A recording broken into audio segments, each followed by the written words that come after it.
Welcome, everyone. Thanks for joining. Have the pleasure today to be chatting with Ger Garland, Global Ambassador from Middleton Distillery, and he's going to talk with us about the Method and Madness Irish whiskey range, and particularly the rye and malt release coming to the USA. So welcome, and thanks for taking a few minutes with us today. Oh, it's my pleasure. I'm delighted to be here, and thank you for sharing my passion for Irish whiskey. Great. So the Method and Madness range has been in here in the States for several years now, the core range. Yes. And there have been a lot of special releases, I know, each year. Yeah. So the latest one, and this is, I guess, the first addition to the range that's going to be hitting the States. But I know you want to kind of walk through the range. But certainly Irish whiskey continue to grow, and particularly,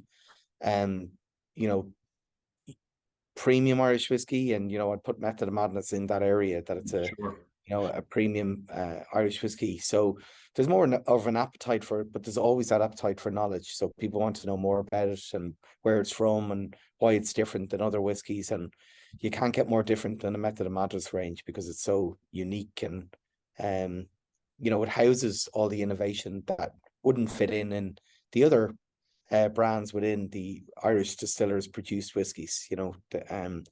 There's no room for a chestnut, French chestnut finished whiskey, or a rye and malt. It doesn't fit in any of the other brand families. So it's a unique kind of family that way, and it helps showcase the innovation, tradition, and some delicious whiskey that wouldn't have an outlet if the Method and Madness family didn't exist. Yeah, and that's coming from the micro distillery. Yeah, which compared to most, the micro for you guys, it's probably bigger than a lot of the new distilleries maybe that are popping up these days. It's the fifth largest in Ireland out of 48 distilleries. So it is a bit of a misnomer saying it's a micro distillery, but compared to the main plant, to put it into perspective. So on an average now, the micro distillery produces about 6 barrels of whiskey a week. Okay. The Middleton distillery, the main plant, is filling between 2,400 and 2,600 on a consistent basis, and disgorging or dumping 2,000 barrels a day. So it's very small compared to the main plant, and it was built around 2015. So the rye and oats that we have here today from Method and Madness, this is some of the first whiskey that was distilled in the micro distillery. Mm-hmm. So we've got to the point now where this is fully, everything about it. It was distilled, it was matured under the micro distillery, and bottled as well. Whereas the core range, which includes the single malt, the single grain, and the single pot still, finished respectively in single grain and virgin Spanish oak barrels, that was a world first. The single pot still in French chestnut, that was world first. And the single malt, which I have here, has a contribution from Limousin French oak barrels, which were at the time a world first. So the difference with the whiskies, the more and more limited editions that you're going to see from the family coming forward, they're all going to be essentially distilled in a micro distillery, aged under supervision in the micro distillery, and where possible, you're finding exclusives that are only available in the United States, as opposed to just bringing over. So that's the plan anyway, because there's loads of innovation that's happened. I can, if you said something to me, this particular grain with that particular grain distilled a certain number of times, I'd probably go, yes, that's been done. That's how much innovation is going on there. Is the full core range now being done at the micro distillery? No, the grain is coming from the Column Still House in the Barry Crockett Still House. Okay. The pot still whiskey is coming from the pots in the main plant, and the malt whiskey is is whiskey that is also coming from the main plant. So you're finding that that the it's going to evolve. The brand will evolve and change, because I think it's looking at all of the new stuff that's coming out and saying, where do we go from here? So currently the core range is the single grain, as I said, in virgin Spanish oak barrels, the single pot still in the French chestnut, and the single malt in the Limousin oak. And at the moment that is what's there, but in the future that might change, because that's the beauty of the micro distillery stuff. You don't have to kind of stick to a certain path. Yeah, and you're able to leverage, in a sense, internally source from the main plant and then experiment with micro distillery. Yeah, and what they do actually is up in the main plant, there is a miniature distillery, even smaller than the micro distillery, called a pilot plant. And that's where Eva and Catherine, our distillers in the micro distillery, would essentially come up with an idea or speak to Kevin O'Gorman, our head distiller, about a certain campaign or something new. They'd say, oh, I was thinking about maybe using some, this type of yeast, or maybe I was thinking about using these particular grains, or using this particular distillation method. And he would say, well, yeah, we'll go to the pilot plant there and, work to try and create a sample. Let's review it. And then we'll essentially do a much bigger distillation, or campaign as they're called, down in the micro distillery. So that's kind of the path of the innovation. They come in and they work with Kevin, so you've got that method in Kevin, you've got the experience, the knowledge that's been handed down to him. And then you've got these new ideas that are coming from Catherine and Eva about what they would like to do with it. And Henry Donnelly before that, and, Karen Cotter before that, so it's an area where they can develop their skills. They can, be experimental, and ultimately it's somewhere where they can cut their teeth and then hopefully get promoted, which you all have done, into more senior roles. Yeah, I think it's a win-win for everybody, because you're Yeah. able to experiment where, a lot of obviously the new distilleries really can't do that. They don't have the stock or the time, they need to, with what they have, they need to put it out. They can't be trying something and having it not work. And, and then, so it gives you a nice advantage where you can do that experimenting, and not, because your yield is so much higher than everybody else's. That's it. We're very lucky in the fact that we have the security of a very, a very strong brand, a brand that, leads the Irish whiskey category in Jameson. And that's fantastic. It's great to have. And it gives us the security then of being able to, build a distillery on the site of the old distillery. And, Richard Forsyth from Forsyth's up in Rothes, like, literally handmade these stills himself. So, I met him, I asked him, who made these? And he goes, no, I made them. So he measured out the place, he designed it, and he designed it with Irish Distillers and built them. So I think it's quality. I'm sure you probably have been. Yeah. And I think every time I go, it's bigger and different, and now there's even further expansion plans. So it's like a new adventure every time you visit. Yeah, so we have a fermenter dedicated in the main plant called Fermenter 92, and that's where all of the stuff happens. And we've built essentially a line going from that fermenter, so it comes straight. The wash comes straight down from the main plant. Originally, they are going to eventually build a brewery on site as well. Wow. But at the moment, we're drawing that down. But again, that means that we have a fermenter dedicated to us, that we can do any sort of unusual brewing, or new types of stuff. And it's constantly been added on to, and I suppose improved when you don't always know what you're going to need. So some things have been added on as they've been needed. Okay. Yeah, but as you know, walking into it, it's beautiful. It's a really pretty distillery. Would you like to speak specifically about the whiskeys in the core range? Is that? Yes. That'd be great. I can quickly go Yeah. through them. And if you have them, why don't we have a little Yeah. tasting together? It'd be Yeah. lovely. Sounds like a plan. It's 5 o'clock somewhere. It's nearly 5 o'clock here in New York. So, yeah, it'd be great. Well, you brought the good weather with you. This Oh, I cannot believe it. I had like big skiing gloves and a big winter coat and hats and scarves. And it's actually too warm to wear them. Genuinely, like it's crazy. were you here last Friday?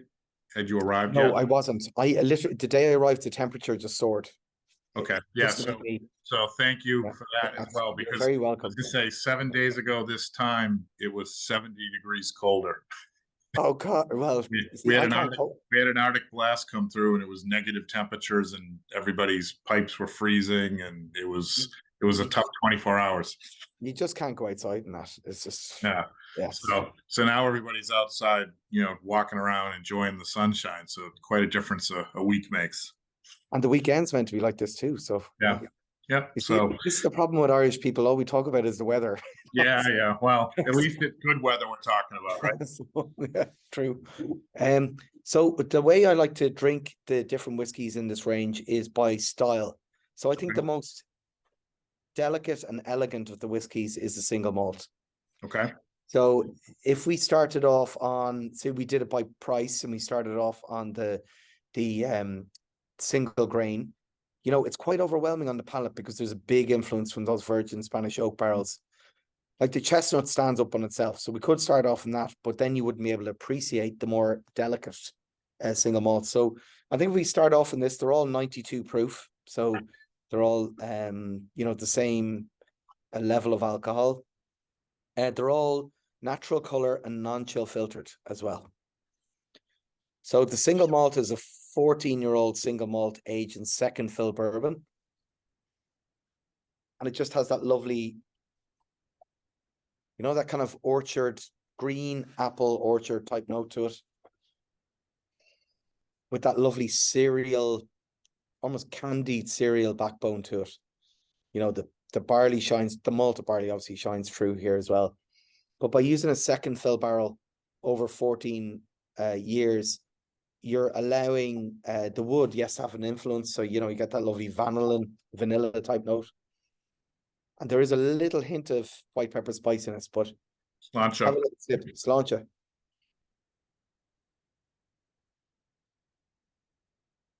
So, but the Limousin oak then adds a little more wood spice, a heightened sense of fruitiness. It's like like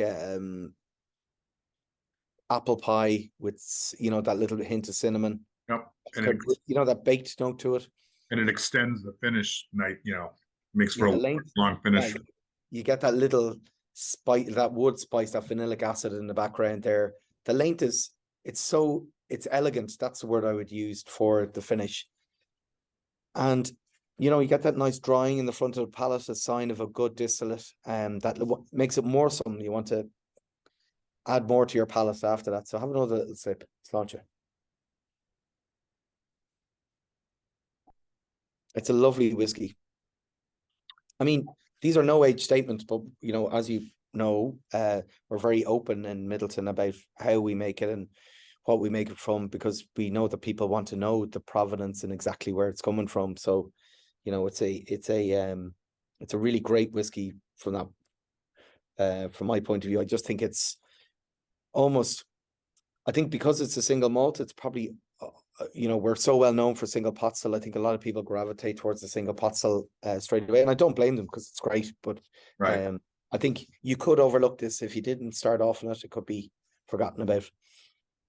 So yeah, look, that's the single malt, and all of the design on here was done by M&E Design. So they're a husband and wife design company. The husband's from Dublin and the wife is from Sweden, and they live in Stockholm. And they have won loads of awards. They designed the bottle, the lettering, the marbling, all of these. This coloring is really familiar to me from Midleton Distillery. So I think about the copper and the oxidized copper. It's really familiar when I look at the pipework in the Barry Crockett Stillhouse. And if I go to the single pot still, this paint is really familiar to me. So on the some of the doors, you see the paint is kind of stripped back, and it's like layers of paint. And again, the pipework in the still house is painted in red at some occasions, and in this blue and other, and then the kind of gold from the stills. So all really familiar, evocative colors that were all designed by the M&E design team. And again, won lots of awards for the unique design. Originally, the bottle was much shorter, but they realized when they made it out of clay that, you know, it wasn't very tactile. You couldn't lift it up. So they made the neck longer, and, you know, this lovely stopper as well is really unique, I think. Yeah, and it really stands out, and they pop off the shelves, you know. Yeah, when they're all sitting together, they're really so really unique. Yeah. So we might go to the pot still after mentioning it there, because it's well, I think it was so unique at the time. Yeah, so the pot still was the first one of the range that I tried at Whiskey Live when it was released. Tried them all, but that was the one that I was really taken with at the time. And I think it was because it was the first time exposed to chestnut casks. Yeah, and look, the reason they explored chestnut was because Carol Quinn, our archivist, had a look at essentially the inventory from over the start of the 20th century, end of the 19th century, and she found that 18th, 19th century, I should say. And she found, you know, records of whiskey that had been aged in chestnut casks. And if you dig back a little deeper, you realize that's because they were the transportation barrels for wine and other products from places like France, because they didn't use you know, they used whatever wood was available to transport. They didn't specifically use what we call, you know, French wine barrels now. They didn't really leave France. They used like what they saw as a lesser wood, but it did give an influence to the wine and then onto the whiskey. And when they experimented with it, it gave a massive influence to the whiskey very, very quickly, because of quite an open structure and high amount of these fudgy tannins that you get inside. So that's why the color is so rich, I think. So we have a little nose, and it's French chestnut, just to be specific. So the tree itself is a native of Syria, Turkey, that general area. But the Romans brought it all the way through the Mediterranean. So you find it in Spain and Portugal, and, you know, obviously France as well. So it's quite common, commonly available. And all the wood we use is, you know, sustainable and, you know, and certified such as well. So it's just really interesting. And when we nose it, oh, you just get like kind of licorice note to it. It's lovely, and like gingery on the nose as well. Let's have a little sip. Sláinte. Fruity, spicy, cinnamon. Yeah. It's an excellent sipping example of the, you know, pot still style. It's creamy. It's really creamy. Super easy to drink, smooth, satisfying. Yeah, it's a lovely whiskey just to enjoy, and, you know, unique in many ways, but really familiar because of that pot still character. But unique in the kind of chestnut has a big influence on it. Yeah, I think that's what's great about it, is that you've got the familiarity with the pot stills that you used to from Middleton, but they're all unique in their own way. You know, whether it be more sherried with redbreast, or power spice in the vanilla, or, you know, and then this with the chestnut. So it's great. Yeah, and like these whiskeys are available in the US since, I think, 2019. So, you know, they're there. You know, I was in a liquor store earlier, and the whole range are there, and, you know, they're just such a great, I think, a great whiskey to have in your, you know, in your home bar, because I think they quite surprise people, especially if they're not Irish whiskey drinkers. When people get to try these, they're quite surprised by them. Yeah, and I think too, going back to the single malt, I want to say, is that the only single malt coming out of Middleton? I think it's the only single malt that Yeah. Middleton's retails. Yes. Yeah, that's what I'm thinking. I can't think of another, so it's unique in that regard. So, yeah, if there are single malt aficionados, they can still get Yeah, something. they can enjoy something from the range or Right. from the range, and Irish Distillers distilled. It's very good. Because some people might be coming from that single malt space, so it's a good way to get them into trying that, and then they exposes them to the rest of the range and other brands. Well, look, I understand it. Like when you say single pot still, if you're in the Irish whiskey world, you know what it is. But I mean, single malt people recognize all over the world. It's a byword for, premium spirit. I'd like, obviously in my own head, I'd like to think that single pot still everyone will know about it. But I think it's one of those things that it's if you know what it is, then all you have to know about it is it's very good. But I absolutely agree with you that the single malt would be a great intro for someone into Irish whiskey. Over here in America right now, but I think the single pot still, more and more people are becoming familiar with it. We kind of joke we want it to be popular, but not too popular, because we want to be able to still get it. Yeah. Well, I can tell you, looking at how well it's selling in the US and how good it's growing, it's great in one way, but yes, it's going to be harder and harder probably to get things in the future, because of the popularity, which is right.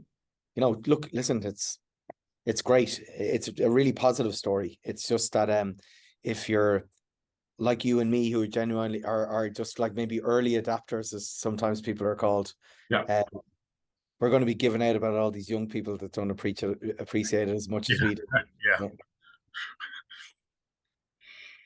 Yeah, it's the single pot still, I think, is a lot of people's favorite, but the single grain is the third member of the family. Again, 92 proof.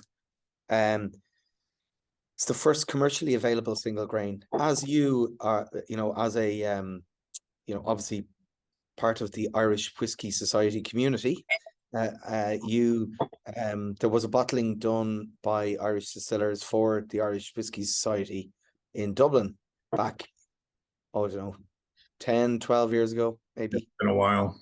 Yeah, so Marylebone Lane was like 2016, and it was probably at least 5-6 years before that. So that was the only other single grain that was produced for Middleton, and I wouldn't call that commercial because it was, it was only for members of the Irish Whiskey Society. Whereas this single grain you can pick up widely, it's got really good distribution, and price point is in around, roughly it's going to be $49.99 in dollars.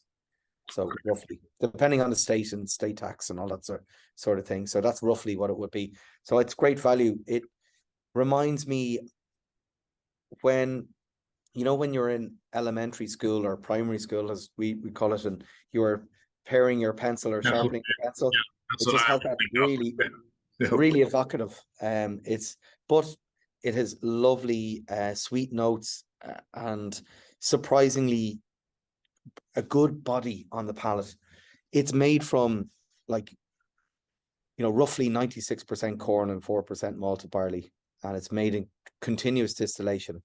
All our corn comes from the Bayonne Valley in the south of France. It's all non-GMO, so all non-genetically modified as well. It's column distilled. It produces a floral light spirit, but then when you put it's aged in ex-bourbon barrels for 8 years, and then it's put into a virgin Spanish oak barrel for 1 full year. So one of those sherry butts, but it hasn't had sherry in it.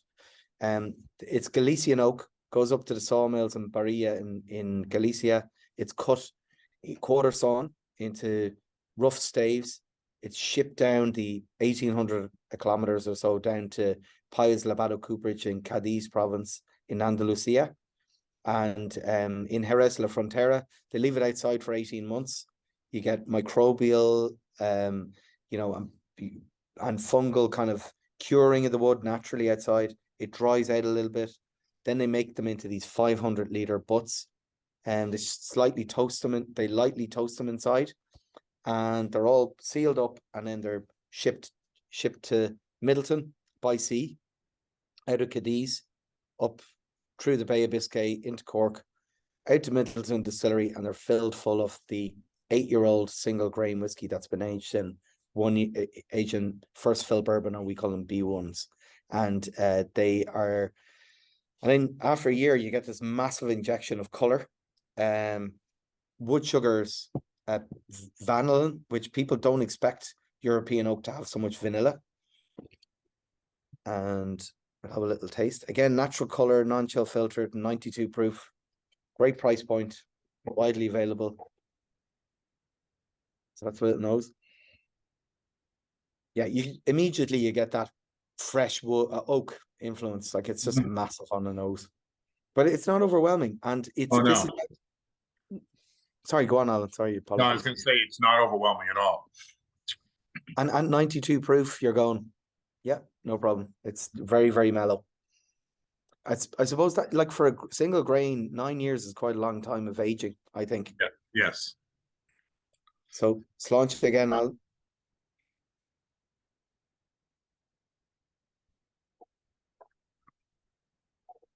So immediately you get, it's very soft at the start, a lot of sugar, you know, not a lot of sugar, but there's sugar there that's holding back the spiciness.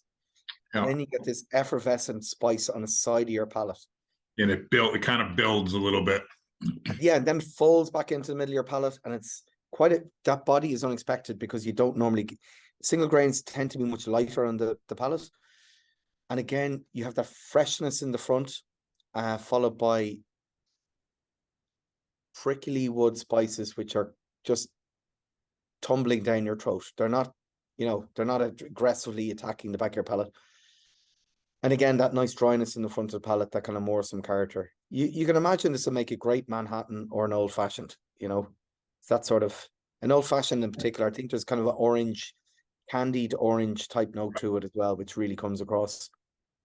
And I always laugh, you know, particularly with this range, because they're either first time, unique, you know, so everyone's trying to figure out how to describe them. So the pencil shavings, you know, explanation is interesting, because I had the pleasure of trying the Japanese cedarwood. Oh yeah, that's great. Over the holidays when I was in Dublin, and I was trying to describe that to people, and I was saying it's like a shoe, but I meant like it more the shoe horns that go in the dress shoes that made of cedar, you know, gave you that kind of thing. That was one of my first thoughts in trying it. That was very unique and different. You know, hadn't had anything like that before. I have a terrible analogy. I used to work in furniture removals in the mid-90s in New England, and the back of the trucks have cedarwood planks on them for whatever reason on the sides. Okay. And I just remember that kind of note. It's a really attractive, sweet kind of. It's not maple, but you know, it's that kind of sweet. Cedar just has a lovely kind of sweet note to it. I don't know what. Yeah, it's hard. It sounds like cedar. Yeah. Yeah, that's why you got to try to come up with, you know, what can I relate references. Yeah. Yeah, the chestnut and the Sugi cedarwood and the curry chestnut. Yeah, they were great. Like, you know, and that's the thing. These more. The 33-year-old as well was fantastic, Alan. I don't know if you got to try it. Unfortunately, that one I have not been able to sample yet.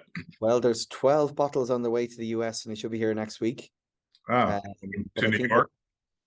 Yep, 3,500 a bottle. Reserve Bar is probably a good place to buy them, I think, if you're looking. It's really beautiful. You know, but not in everyone's price range, but just thought I'd let you know about it anyway, that they're on the way to the US next week. Always good intel for everybody. Yeah. Someone might buy you one for St. Patrick's Day. Who knows? Maybe. But So, it's interesting you reference the furniture reference, because a lot of, the casks being used and more relatable in one sense to furniture, right? Chestnut and some of yeah, the unique stuff. So which historically hadn't, well, I shouldn't say historically were used in whiskey, but until recently are now coming back, I guess, right? So yeah. And the only reason they stopped being used is essentially stuff started getting shipped in bottles. They no longer transported it in barrels. It kind of came to an end after the Second World War. It was a way of producers ensuring that the quality of the product right down the end of the line on the shelf in the store was as good as when it left the winery or left the sherry house. So, bottles became cheaper as well, and that technology. And so, and also look, there was a decline in whiskey. And let's face it, it was on its knees, and particularly Irish whiskey and American whiskey at the time in the 50s. So it just those, unfortunately, these unusual barrels that are unique now, which were more common then, were just not there when things started taking off again.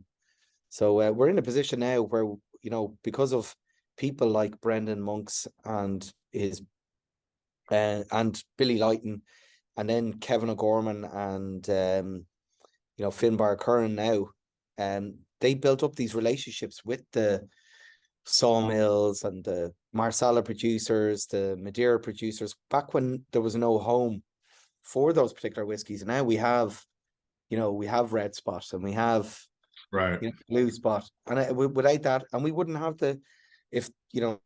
I'm going to say I can't pronounce French very well, but it's Segan Moreau, who are the cooperage in Cognac, where we get the chestnut barrels from, and where we get the Limousin, the oak here as well. So, if those relationships weren't built up, we wouldn't be able to, contact them and go, what have you got in your inventory? What we're thinking about doing something. So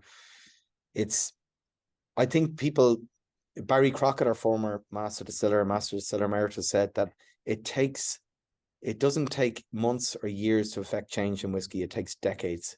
And really, even the simplest things of finding new barrels, that was all done maybe 20, 30 years ago. If, to bring it to where we are now today, it's amazing. Yeah, you have to, little bit of luck, but it's a lot of planning and a lot of planning. It is. That's what it's all about, planning. Yeah.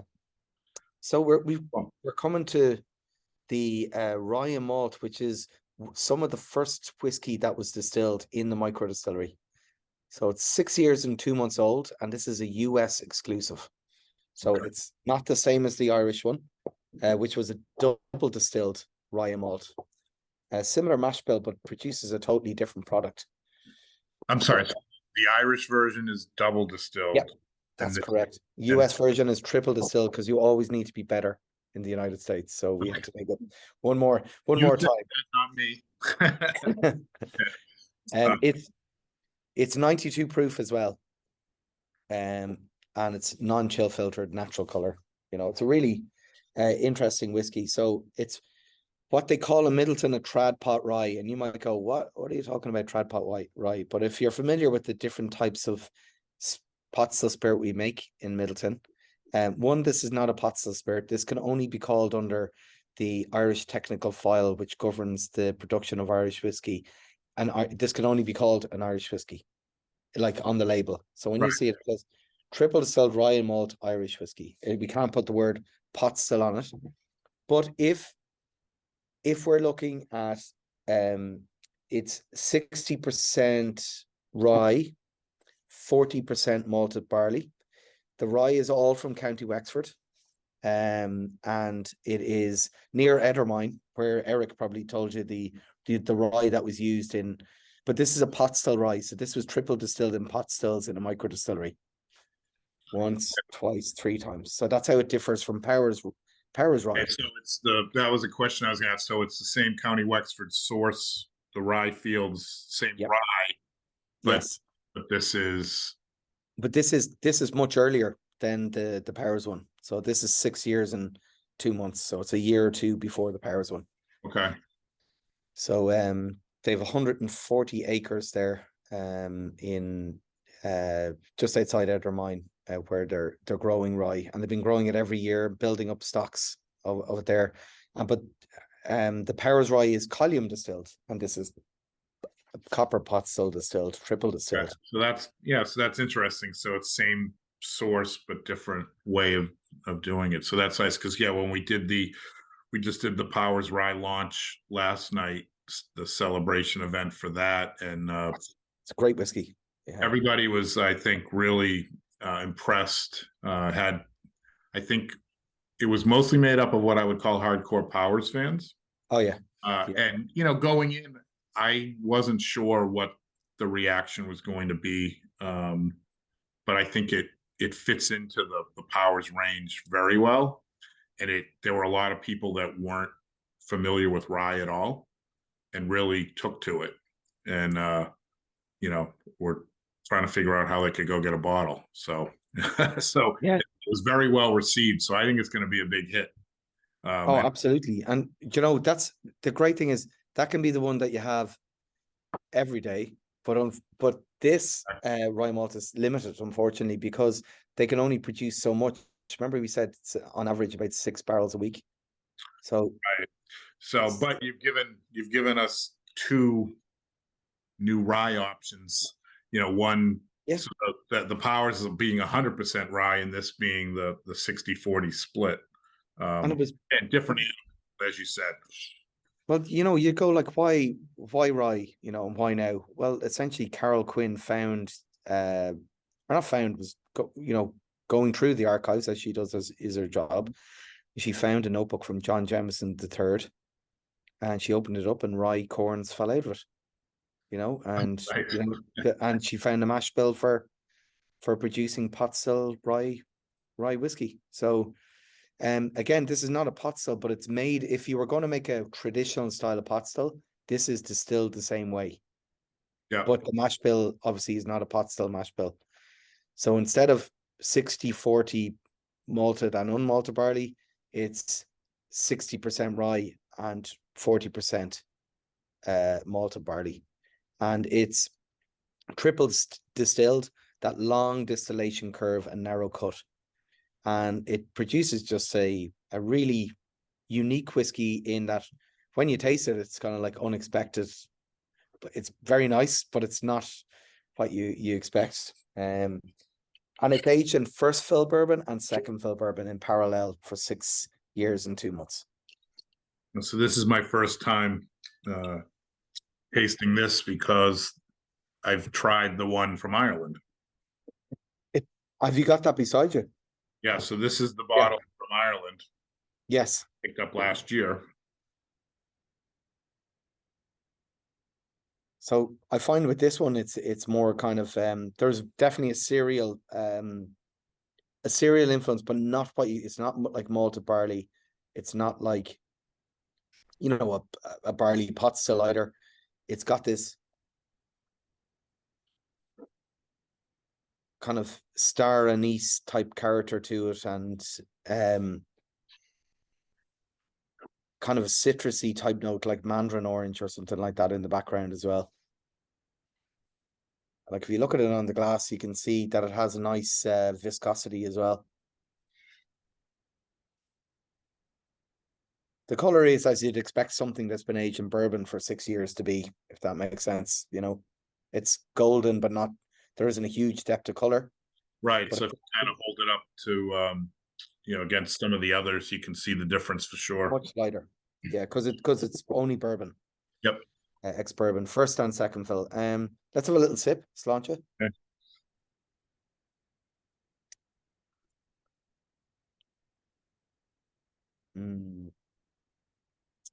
It's like there's hints of chocolate, honeycomb. It's quite spicy, but not in a. It's there, but it's balanced nice. I don't think it overwhelms like the chocolatey note you mentioned, and it works. It just works well with it. It has a lot of candied, like caramel candy type notes to it, and then yeah, the spiciness is not overwhelming, but it's got a good body. There's nice viscosity to it, but it's not been, sometimes you can have an American rye, and it can just kick you Yeah, right it in the front teeth. overpowers either because of the proof or the rye. But Yeah. yeah. And So there's decent length in it. Again, I keep getting this mandarin orange kind of acidity to it. Like, you could see how well this would work as an old fashioned if you're making an old fashioned with this. The orange and an orange twist in an old fashioned, you get that kind of note to it. Again, it's not like an Irish whiskey that you've had before, but in a good way, if that makes sense. yep. And for the American consumer, particularly if they're into rye already, because that rye's had a big resurgence here as well. So it gives people kind of an opportunity to, when they see this, to say, hey, I'll try an Irish whiskey, see what they're offering in the rye space. Yeah, and you've got the safety of knowing that, although it's made in the micro distillery, you have the safety of knowing that all of the knowledge, the tradition, the 244 years of pretty much making whiskey continually, is that you have that security that that quality is going to be there. Mm-hmm. But it is not like any Irish whiskey I've ever tasted before. It's unique, and it's very different than the Irish bottling. It doesn't taste the same at all. Yeah, so I'll have to. Well, it's interesting. So I had this at an in-home tasting last year, the Irish version. Yes. Right. So now I'll have to kind of do them side by side when the American version's available, and we'll try to see the differences. Yeah, because our distributor, Castle Brands here in the United States, they are, I think they're sold through near like 80% of what has been shipped into the US. They've sold through into wholesalers and into liquor store groups. So you should see it filtering down soon into into more distribution because they're selling through. Is it on shelves yet, or is it coming in the coming weeks? So yeah, it should be in New York and New Jersey, definitely, because I've seen it myself with my own eyes. And then wider distribution, down into places like Maryland and Delaware. Is Massachusetts on that list? Yes, it is. It is. Yeah. No, they're going in California. I'm just trying to think off the top of my head what states they mentioned.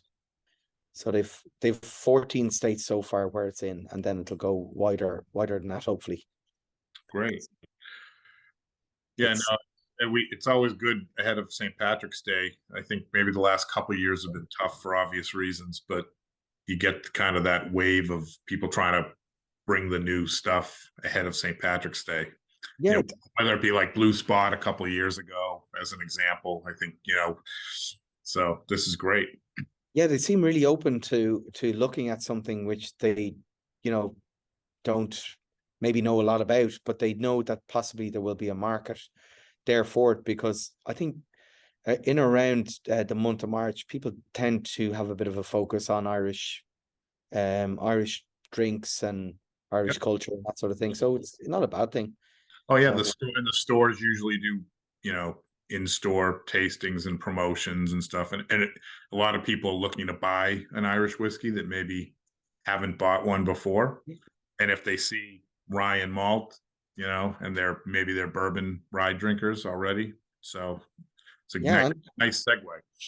And the thing is that the other three that we tried earlier on, they're all available all year round. But this is limited, but there will be more limited editions, probably 2 a year, coming to the US. So by limited, is this well, they only did a campaign. So what they call a campaign of something like this, they only did, essentially one campaign, and that was done 6 years ago. So So even next, if they did, so when you say a couple of year, next year there won't be a second batch of Ryan Malt necessarily. I'm pretty confident there won't be. Yeah, Okay. I think it'll be something else, to keep it exciting. Isn't Oh that yeah, no, but it's yeah. just it's more good to know. So for people out there who There is something with an uniquely American twist. I can't say any more than that, but okay, fair yeah, enough.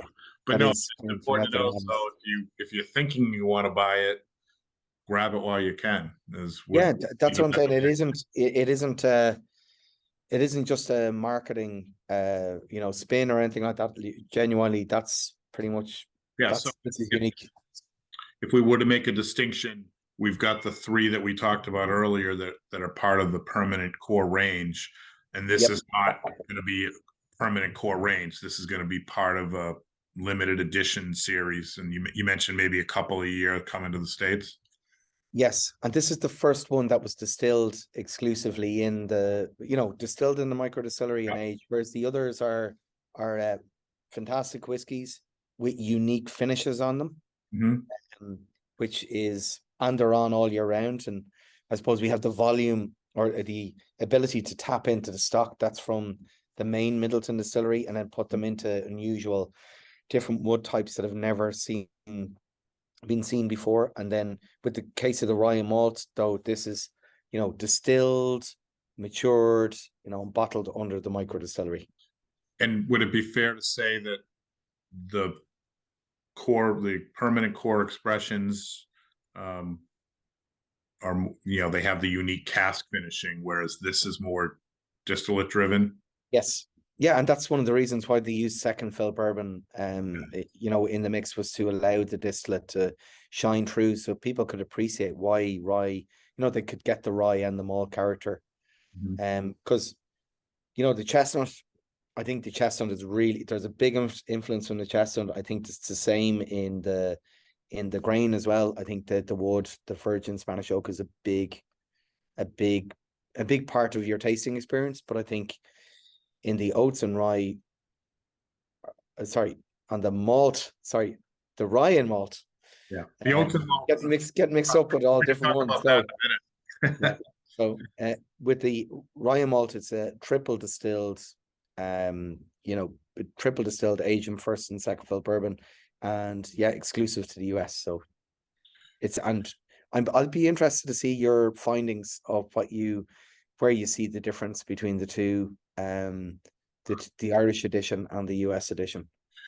Yeah, I'm looking forward to it. It's going to be some hard work, but someone has to do it, don't they? Struggle through it. Yeah. No, but it's good because I think if there are people that are fans of the range already, a lot of it is based on what I'll call, I don't know if extravagance, probably not the right word, but definitely unique finishes.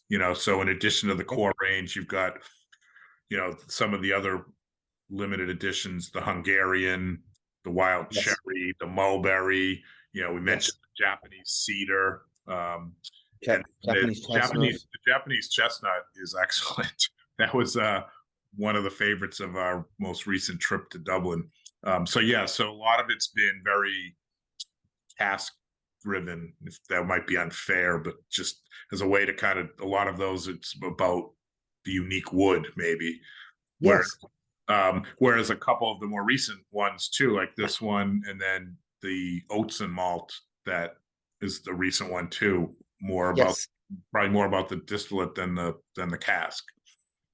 Absolutely, and again, just like anything, they're experimental, they're unique, they're limited by their nature, because we're limited on how much we can make in the micro distillery, because it's a small manually operated distillery. It's every turning valves and pulling levers, like it's all done by hand, the whole thing. And notebook, pen, paper, taking a calculator maybe to take down calculations, and they run a good ship, but it's all hands-on, very, very hands-on. I think I already know the answer to this question. Oh dear, what are you going to ask me? You were just saying. Well, no. So any chance we'd ever see different size bottlings? different size bottlings, as in you know, to steal one from your sister with brands like a Baby Powers, a Baby Method and Madness. I don't think so. I mean, the US seems to be moving towards 700 mils, so probably the 750s might go someday. That wouldn't surprise me if that's going to happen. But I mean, as regards of 100 mils or 50 mils in this range, I don't think so. I think maybe from yes. Yeah, no, because even when we send out the samples to journalists or anything, like, it's literally, it's not very high tech. It's me like getting a bottle, and I have these little 100 ml bottles I bought off a German glass website, and I fill them up, and I get labels printed up and I stick them on. Like, it's not very I always ask because you never know. That's one of the more common questions I get, because I think in a lot of cases with the premium range like this, sometimes the one obstacle can just be price point for some people. So if you can get a smaller version, it just brings more people to it. But my recommendation would be go to a liquor store, and some of the really good ones have tasting days or afternoons where they'll you can try, and there might be an open bottle there from the distributor, or but the best thing you can do is go to your local good whiskey bar and talk to the bartender. And okay, it might be $10-15 a glass, or maybe even a little bit more, but you don't have to buy the whole bottle. So at least you can go in and try it, and hopefully get some of the passion and knowledge from the particular bartender that's serving it to you as well. So I offer that if there's a whiskey that I want to try that mightn't be outside our family here, that's where I usually go to try it. It will be in a good bar. Yeah. And you're in New York. You've got several that have this is true. Pretty extensive whiskey collections there. Yeah, there's some listen, I don't know how many of the best bars in the world, but there's quite a lot of them on Manhattan, or in in the boroughs around Manhattan as well. So yeah. So our event last night with the Powers Rye, we had the Irish Built Manhattan cocktail made by the Burnie Lounge. Put together a little video for us. What a great bar! Yeah, and their sister bar, the Spaniard and the Wren, other amazing bars. Yeah. So, yep. So now I'm jealous that you're there. I'm not that far away. So, no, this has been great. Any other news or stories you want to share with us at this point? I think I think just stay tuned. There's going to be more coming from Method and Madness. That's the exciting thing about the range. It's evolving, and like Ryan Malt is here, and we've 12 bottles of the 33-year-old the 33-year-old Mizunara Puncheons coming next week, so 12 bottles of that. So that's the new news, but there is more coming with a very specific American United States twist, which I can't tell you about. So I'm so sorry. No, that's okay. So would you say though that will that be kind of a theme, that the one-offs a couple times a year are going to have an American theme? No, just that one coming in the future has, but it's more just to say that it is evolving to something new coming all the time. I think it's an exciting. We're getting to the point now where we're having whiskeys that are coming out of the Middleton micro distillery that are just 100% Middleton micro distillery now. So I think that's the exciting thing about it. So in the future, it's going to just evolve, hopefully. Let me try to pry some more intel out of you. All right. Timing perspective, the one that you referred to that you can't tell us about is when? Is that more late in the year? September, October, I think. So it's not 4th of July, where it's been aged in like hot dog water or something for American theme, because that would be a real American theme. That sounds terrible. Even with my limited knowledge of whiskey, that sounds like a really bad idea. That would really be fit to the madness part of the Method and Madness range. So definitely. So we're so No, I yeah. think you need balance between method and madness. So Well, if anyone could make that work, it would be you guys, I think. So, but so timings are subject to change, and that's just simply, you know, control over if it's ready to go at that particular yep. time to be bottled. You know, we've no touch wood supply chain issues and all that sort of stuff seem to have flattened out a little bit. So it's not as bad as it might have been 8-9 months ago. So yeah, honestly, it's been a pleasure talking to you and lovely to see you again. And, you know, are you thinking about coming over to Whiskey Live in Dublin this year? Yeah, so we're bringing a group from the Whiskey Society over in May, so we'll be there. And Well, so I'll be there. And we've lots we'll going on. certainly check in and say hi, and you know, we can. Yeah, we've a Method of Madness masterclass. So they haven't gone up. It hasn't been advertised I yet. don't think they've been put up yet, but so that's good to know. I'll keep my eyes. Get in there early. Yeah. Okay, great. Well, I appreciate this. This has been wonderful, and it's been my pleasure. Genuine. Yeah. Look forward to talking to you soon. Yeah, it'd be great. I look forward to seeing you in May in person in Dublin. Okay, enjoy your the rest of your trip, your stay here. Hope the weather continues that you brought us. Oh, me too. Thanks a million, Alan. Great to talk to you. Thank you.